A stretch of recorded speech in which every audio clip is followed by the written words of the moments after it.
ಲೋಕಸಭೆಯ ಮಾಜಿ ಅಧ್ಯಕ್ಷ ಸೋಮನಾಥ್ ಚಟರ್ಜಿ ಅವರ ಜನ್ಮದಿನೋತ್ಸವದ ಅಂಗವಾಗಿ ಲೋಕಸಭಾಧ್ಯಕ್ಷ ಓಂ ಬಿರ್ಲಾ ದೆಹಲಿಯಲ್ಲಿಂದು ಗೌರವ ನಮನ ಸಲ್ಲಿಸಿದರು. ಸಂಸತ್ ಭವನದ ಸೆಂಟ್ರಲ್ ಹಾಲ್ನಲ್ಲಿ ನಡೆದ ಕಾರ್ಯಕ್ರಮದಲ್ಲಿ ಓಂ ಬಿರ್ಲಾ ಅವರು ಸೋಮನಾಥ ಚಟರ್ಜಿ ಅವರ ಭಾವಚಿತ್ರಕ್ಕೆ ಪುಷ್ಪ ನಮನ ಸಲ್ಲಿಸಿದರು.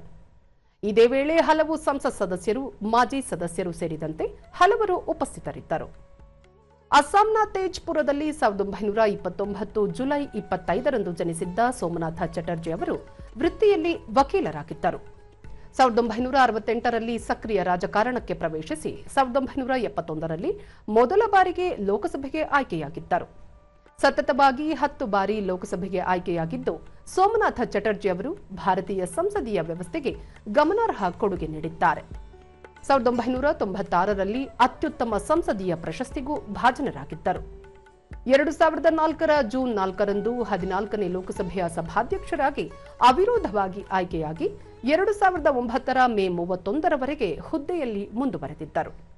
ಅವರ ಅವಧಿಯಲ್ಲಿ ಲೋಕಸಭಾ ವಾಹಿನಿ ಪ್ರಾರಂಭ ಹಾಗೂ 2006ರಲ್ಲಿ ಸಂಸತ್ತಿನ ವಸ್ತು ಸಂಗ್ರಹಾಲಯ ಆರಂಭ ಸೇರಿದಂತೆ ಹಲವು ಮಹತ್ವದ ಕೊಡುಗೆ ನೀಡಿದ್ದರು.